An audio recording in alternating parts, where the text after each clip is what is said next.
Alô, gente de todo o meu Brasil, onde você estiver, vai o meu abraço para todos vocês, meus irmãos, minhas irmãs, de todo este meu Brasil. Eu não vou falar o nome de todos, porque são muitos, mas uma hora eu quero gravar só falando e agradecendo vocês que têm enviado seus nomes, e também a cidade, o local de onde você é. Irmão Nilson, manda um abraço aqui para a nossa cidade. Eu estarei mandando um abraço para a cidade de vocês. Meu irmão, minha irmã, seja bem-vindo ao canal. Desse que vos fala, Nilson Queiroz, do canal Verdadeira Graça. E eu tenho uma palavra para nós neste momento. O dilúvio não foi universal. Não! O dilúvio foi universal. O dilúvio atingiu o mundo inteiro. O mundo inteiro ficou debaixo d'água. Toda a terra ficou debaixo d'água. Não. O dilúvio não foi universal. O dilúvio foi local. Foi ali naquela região. Você sabe, você que não sabe, Bagdá fica ali na região onde a Torre de Babel foi feita. A Torre de Babel, a palavra Bagdá veio de Babel. Então fica naquela região ali, só naquele canto, naquele cantinho. Porque Deus jamais mandaria chuva para um lugar onde não tinha ninguém. Qual o sentido que tinha isso? Tinha locais por aí que nem não tem vegetação nenhuma, não tem nem animal. Deserto, por exemplo. Existe o deserto do Ceará, que não tem nada lá, só areia. Como é que ia ter dilúvio num lugar desse? Não tem nada lá. Nem mosquito não anda num lugar desse. Como é que ia ter dilúvio num lugar desse? Como é que ia cair água num lugar desse? Então, o dilúvio foi universal? Não, foi local. Mas as igrejas, o problema é que esses movimentos por aí, tanto escola dominical, não explica nada. Ele só chega e diga assim, irmão, Deus acabou o mundo em água. Deus mandou Noé fazer uma arca e destruiu a humanidade. E o povo morreu, só sobrou a família de Noé. Noé colocou os animais dentro da arca e Noé permaneceu ali com aqueles animais por questão de 157 dias, me parece. E o povo não tem conhecimento, não sabe como isso funcionou. Mas vamos lá para nós poder saber. Disse que Deus, olhando para a humanidade, 1.557 anos, desde Adão até o dilúvio, 1.557 anos. Olhou Deus, está no capítulo 6 de Gênesis. Deus olhou e disse, vejo que há maldade. Não foi o pecado? Vejo que o pecado da humanidade é grande. Foi isso que ele disse? Não. Por quê? Porque não havia pecado. Não existia pecado. Vejo que a maldade era grande continuadamente. Deus, quando apareceu, quando Deus veio falar com Adão, Deus disse, Adão, de todo fruto comerá, mas não coma desse, porque no dia que você comer, certamente pecará. Foi isso que ele disse? Não. Morrerá. Não. Então é isso que nós temos que examinar e olhar, para a gente ficar falando uma coisa que a gente não sabe, porque o pecado começou da lei de Moisés em diante. Até a lei não existia pecado. O pecado começou a existir através da lei, porque o apóstolo Paulo e o próprio apóstolo João diz lá na sua carta 4:3, ele diz assim, que o pecado é consequência ou transgressão da lei. E o apóstolo Paulo diz lá no capítulo 7, ele diz assim, se não existisse a lei, eu não conheceria o pecado. Eu conheci o pecado por causa da lei. Se não existisse essa lei, agora a lei deixando de existir, deixou de existir também o pecado, acabou. Bem, então Deus diz, porque vejo que a maldade do homem é grande. Então resolveu o Senhor de exterminar, ainda disse mais, e arrependo de ter feito o homem. Por quê? Vamos lá. Deus criou todos os animais, mas todos os animais, tudo que Deus criou deu certo. A única coisa que não deu certo foi o homem. A única coisa que não deu certo foi o homem. A imundícia deste mundo é o ser humano. A impureza, a imundícia é o ser humano. Quem polui a terra, o universo? O homem. Quem está desmastando, abrindo, colocando, soltando poluição, esses carros, a gasolina, gás, contaminando o meio ambiente, fogo, e destruindo, derrubando, secando minas, acabando com tudo. Quem faz isso? Os animais? Os homens. O homem é a pior destruição que existe no universo. Foi por isso que Deus disse, arrependo de ter feito o homem. Ele fez o leão, fez a cobra, fez tantos animais terríveis, mas o homem foi o único que não deu certo. Porque se o homem tivesse dado certo, o mundo seria um paraíso. O próprio homem cuidava. O homem era para cuidar do seu paraíso. Mas você vê hoje, não precisa dizer nada, você já viu pessoas abrir a janela, tá no carro, abre o vidro do carro e taca um saco de lixo na beira da rua. Sai de casa cedo sabendo que o lixeiro, eu vejo aqui, ó, onde eu moro, o lixeiro vai passar, o lixeiro passa 3 vezes por semana. Pois eles pegam o saco de lixo, põem dentro do carro, andam um pedaço, abre o vidro e tá. Por que isso? Porque o próprio homem é esmazelado. O próprio homem, ele é imundo. A imundícia não está nos animais, porque os animais não contaminam o mundo, mas o homem é o que contamina o mundo. Foi por isso que Deus disse, arrependo de ter feito o homem que criei.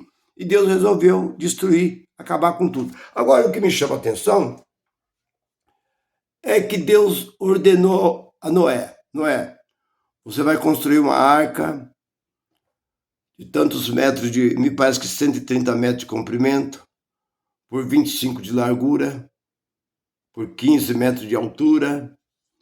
Você vai pôr uma porta e uma única janela. E agora, o que eu começo a olhar é que naquele tempo não havia serraria. Naquele tempo não tinha serra. Onde eles tiravam essa madeira? A madeira era fácil de derrubar a árvore. Mas e para fazer essa madeira? Então, é uma coisa difícil se começar a imaginar. Porque eles tinham que derrubar a árvore, planar, fazer a madeira, e aquela madeira tinha que ir encaixando. Ela tinha que encaixar uma na outra, bem encaixado. Agora, diz que era colocado betume por fora e por dentro. Agora, para colocar esse betume por fora e por dentro era mais fácil, por fora, do lado, e no fundo dessa arca. Como é que eles iam colocar? Como é que eles iam levantar essa arca e colocar betume no fundo dela? Certamente ela foi feita no chão. Eu creio que sim. Então, uma coisa, se você começar a examinar como foi feita a arca, é complicado. Então, naquele tempo existia o machado. O machado derrubava madeira. Mas como é que eles iam fazer uma tábua no machado? E não é uma, não. Foi milhares e milhares e milhares e milhares de tábuas. E fazer uma encaixar uma na outra tão bem encaixada. Não tinha prego. Não tinha parafuso. Como é que essas tábuas podiam unir uma na outra? durante todo o tempo que chuva caindo, e isso aí não desprendeu. Então é coisa de começar a se pensar como isso foi feito. Bem, depois dessa arca, e outra coisa, 120 anos. Com 120 anos, uma madeira cortada, 120 anos, ela vem apodrecer. Porque a madeira ela não aguenta todo esse tempo. Ela se estraga, ela apodrece. Então é um negócio meio... Mas vamos supor... Não, mas Deus estava nesse negócio. Deus estava ajudando ele. Deus estava... Tudo bem. Depois de feita essa arca, veio os animais. Agora, que animal que veio? Não, veio os animais do mundo inteiro. Não, meu irmão. Animal, cada nação tem um tipo de animal. Você pode ver que... Onde estão os cangurus? Então, está na Austrália. Então, não é todo lugar que tem. No Brasil tem um tipo de animal que não tem na África, que não tem nos Estados Unidos, que não tem na... Enfim, aquele urso pântala, parece, só existe só na China. Então diz que foi colocado um casal de cada animal dentro da arca. Os animais vieram sozinhos, pássaro, de 2 em 2, vieram voando em direção da arca. Mas como? O anjo estava conduzindo. Bem, esses animais entraram ali dentro. Agora esses animais iam comer o quê? Eles ficaram 157 dias, parece que dentro da arca. Eles comeram o quê?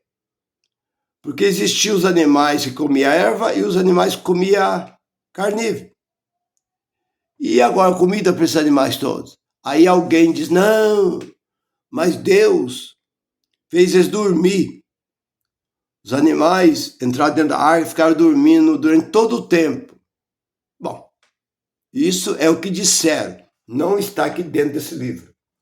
Existem aqueles estudiosos, aqueles sabidão. Deus colocou um sono profundo nos leões, nos tigres, nas onças, todos os animais, né? Elefante, tudo, e eles dormiram o tempo todo. Dormiram até a saída da arca. Mas, mesmo com a saída da arca, depois que eles saíram da arca, eles iam comer o quê? O que eles iam comer? Se não tinha mais verde nenhum. Acabou tudo. Virou uma lama. A terra cobriu, a terra foi, os montes foi coisando, cobriu tudo. Carne. Os animais carnívoros iam comer o quê?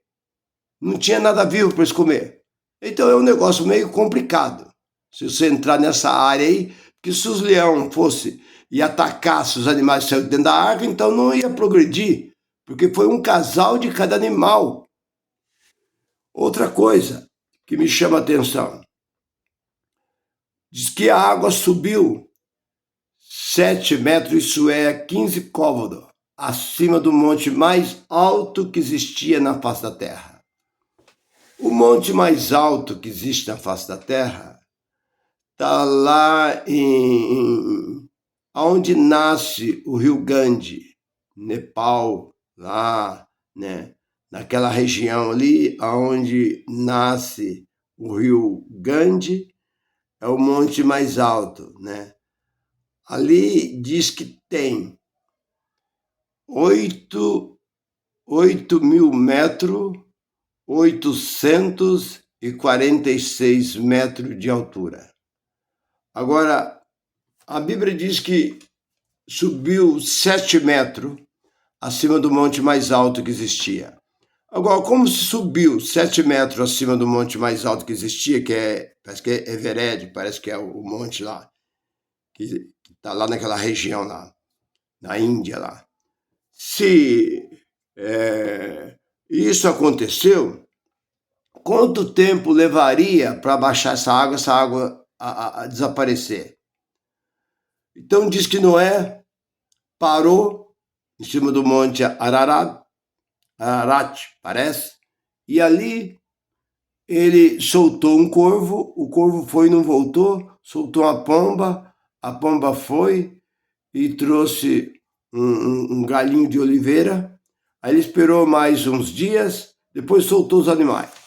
Agora o que me chama a atenção é o seguinte, O que está acontecendo no Rio Grande do Sul, ali a água subiu 5 metros e 5 metros, e teve lugar que chegou a 5 metros e meio. Caso que vai levar muito tempo para essa água sumir. Para baixar, para voltar ao normal, vai levar muito tempo para sumir essa água.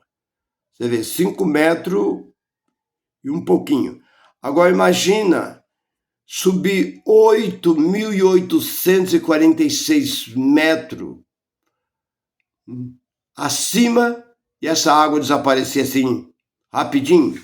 Então é um negócio meio que a gente fica meio assim, como pode isso? Então, por isso que eu digo para vocês que não dá para a gente confiar e nem acreditar, porque na Índia existe monumento, existe cidade na Índia de 5.000 anos, existe monumento na Índia de 6.000 anos, existe na China monumento de 7.000 anos. E como pode isso? Tá lá. Eu estava vendo uma reportagem na Índia, onde tem cidade lá de milhares e milhares de anos antes desse tal dilúvio, que o dilúvio, ao todo, foi de Adão, do dilúvio, até Moisés, 1.100 anos. 1.100 anos. De Moisés até agora, 3.500 anos, dá um total de 4.600 anos. Existe um monumento lá de 5, 6, 7.000 anos. Como é que o dilúvio foi universal? Então isso não bate, não adianta, meu irmão. Então é isso que eu digo o seguinte, tem muita gente que pega esse livro de uma forma literal. Eles acham que tudo que está aqui dentro tem que ser assim. Ah, porque porque isso aqui foi muito mexido. Mexeram muito nesse livro. Eu estava vendo uma história, eu estava vendo um documentário, agora eu estou sempre vendo documentário. Direto, eu estou vendo sempre documentário, entrando aqui num canal de pessoas que pesquisa, que olha, que está sempre aí, procura para saber se bate com a Bíblia e tal. Disse que existe 461 contradições dentro da Bíblia. Contradição. Outro diz que tem 1.300 contradições dentro da Bíblia. E aí? Como é que fica isso? Porque quem fez isso aqui foi Roma, que fez aqui. Roma pegou os livros sagrados e mexeram. Então, o que eu acredito verdadeiro, são verdadeiros, a gente vai lá na Velha Aliança, mexe tal, mas os que são verdadeiros mesmo são as cartas de Paulo. Porque as cartas de Paulo são um conselho para os cristãos. Ele está aconselhando os cristãos. Você deve fazer assim, você deve fazer aquilo outro, você não deve proceder assim, você deve proceder dessa forma e tal, tal. Agora você encontra coisas lá na Velha Aliança que você fala, mas como isso pode acontecer? Você vê coisas lá que não tem como você acreditar em certas coisas que está lá no Velho Testamento. Ah, é porque lá aconteceu assim, porque lá foi assim, tal, tal. Como? Né? Então, o povo foram no deserto, por onde andou Moisés. Eu vi uma mulher falando um dia desse aí. A mulher, ela até deixou de ser crente, ela passou a ser uma ateia. Ela parou, ela era da congregação.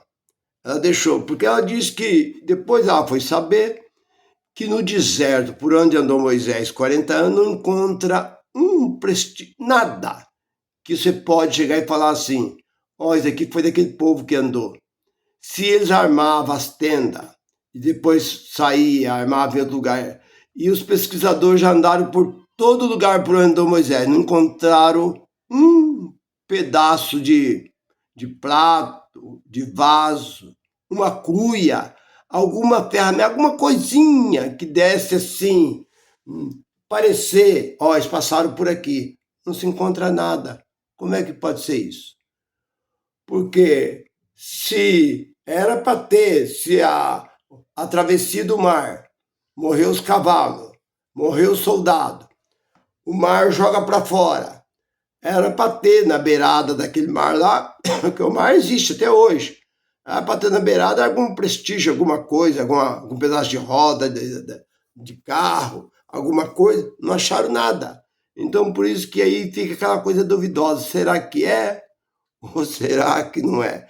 Mas não vamos por lá, eu só estou dizendo porque é o que eu estou acompanhando. Hoje eu fico ali olhando direto, vendo, lendo e pesquisando, mas eu falo assim, este livro aqui foi muito mexido, foi acrescentado e tirado. Mexeram nele, segundo alguns, que foi mexido mais de 1000 vezes, foi mexido nesse livro. Fazia, porque esse livro ficou na mão de Roma por mais de 1000 anos. Eles escreveram ele no início do século, logo no século IV, escreveram ele por volta do ano parece que terminaram 1900, por aí, acho que no ano 378, 380 mais ou menos, e só veio nas mãos do povo agora em 1500, 1600, quer dizer, ficou mais de 1200 anos, ficou na mão de Roma. Roma estava sempre mexendo. A primeira Bíblia feita foi a Vulgata. E eles viram, vamos tirar esse negócio aqui, vamos pôr. Aí fazia o concílio, vai ter 21 concílios de Nicéia. Não, esse negócio aqui vai prejudicar nós, vamos tirar fora. Vamos pôr isso, vamos pôr. Então foi muito mexido. Então hoje, não adianta você pegar esse livro de uma forma literal e querer pegar no pé da letra e achar que 100% é verdadeiro porque foi mexido pelo homem. Os escritos que foram escritos em rolo, foram escritos em papiro, aquilo sim, aquilo era um verdadeiro. Mas levaram para Roma, destruíram tudo e fizeram este livro aqui. E agora esse livro está na nossa mão. Então, meu irmão, não tem como. Se você começar a examinar, como eu estou dizendo, da Arca de Noé, você começa a ver a Arca de Noé, como esses animais vão ficar lá dentro. Se esses animais estivessem dormindo, que a Bíblia não fala, tudo bem. Mas se eles estivessem lá, tinha que ficar dando carne para esses animais e dando capim, coisa para esses outros animais. E dentro daquela arca que era fechada, as fezes, a urina desses animais ia ter ali dentro daquela arca. Como é que não ia ficar aquela arca que não tinha nada de saída? A janela, só tinha uma janelinha no alto, ficava fechada por causa da chuva, muita chuva, caindo, brotava da terra, caía. Então, como é que não ficava ali dentro daquele lugar ali, aquelas 8 pessoas vivendo ali no meio daqueles animais? Como é que eles podiam limpar as fezes desses animais também e jogar onde? Que não podia abrir lugar nenhum para poder jogar para fora. Então, se você começar a imaginar, é um negócio de esquentar a cabeça da gente. São coisas que está aqui dentro. Porque as igrejas só falam assim, Deus pegou Noé, fez a arca, colocou os animais e a chuva caiu 40 dias, depois Deus fez um vento, o vento soprou, secou ali a terra, Noé soltou os animais saíram, mas os animais saíram comer o quê? Não tinha. Então, meu irmão, minha irmã, fique com esta palavra, que a graça esteja sobre a vossa vida. Graça e paz para todos. Bye, bye.